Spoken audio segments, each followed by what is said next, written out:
Hi, everybody. Today I have with me Emily Carpenter Pulskamp.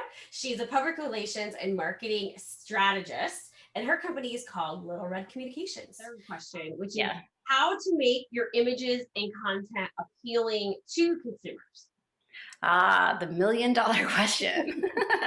I get asked this question a lot. It's a very good question.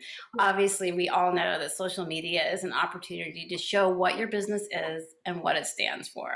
So, and I would say the same way that all your marketing material, your website, any sort of advertising, the same way that is your brand, social media needs to be your brand. If somebody goes up and looks you up on social media and they don't see that integral alignment, they're not going to follow you, or if they do, they're not going to engage with you. So I mean, and I think anyone who works in marketing knows that. In terms of social media copy, I would say that you need to have four things for your copy. You need to have a call to action, which would be like double tap if you agree, swipe right to see more, or drop us a DM. You need an exclamation such as, "This is amazing. I am so happy," or "so excited," or "This makes me happy. This makes me excited." You need a question. Can I tell you something? Are you struggling with this too? Make it personal. Make people think, "Oh, yes, I am struggling with this." Yeah, and then you need a personal story or a personal statement. And that can come from organic content from your consumers already using it. You can even, from the founder saying, "I created this because, my child had food allergies. My child couldn't find this. I couldn't find this." That make it personal, like make people care. Um, Also, the social media images you use are very, very important. We've talked about this before, Bridget, where studies have found that 93% of all human communication is visual, and the brain processes images 60,000 times faster than it does text, which is huge. My tips for creating images would include create a signature style. When people log on to any of your social media accounts, it needs to be instantly recognizable, and it needs to carry all the way through. And that's not saying you can't adjust or evolve, but it needs to be yours.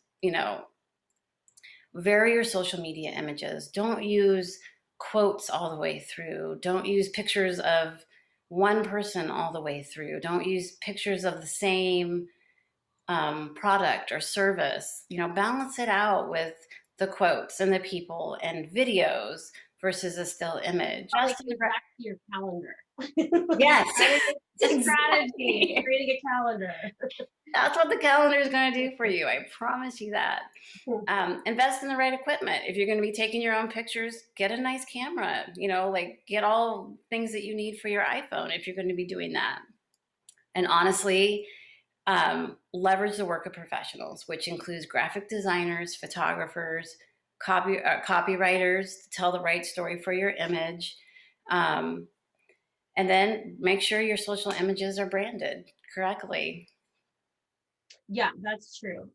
If you have a logo, make sure you're using it Yes. correctly. I've seen a few posts recently where I cringed because I know that what the logo should be, and then I see that it's used improperly or against brand guidelines.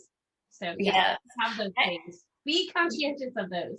Yes, that's a great point to bring up because a lot of times you'll look at a rebranded website and you go into a social media platform that got left behind and it has all old branding on it and it's confusing.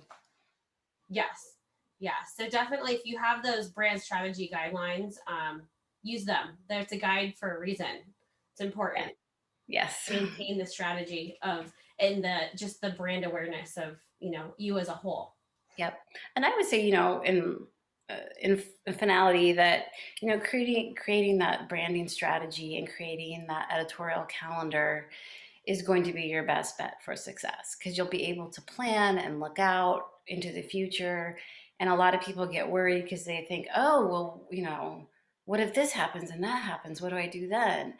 And you can always pivot and adjust, even if you have already posted your stuff to be executed. You can always go back in and change that. but it's better to be ready versus not ready.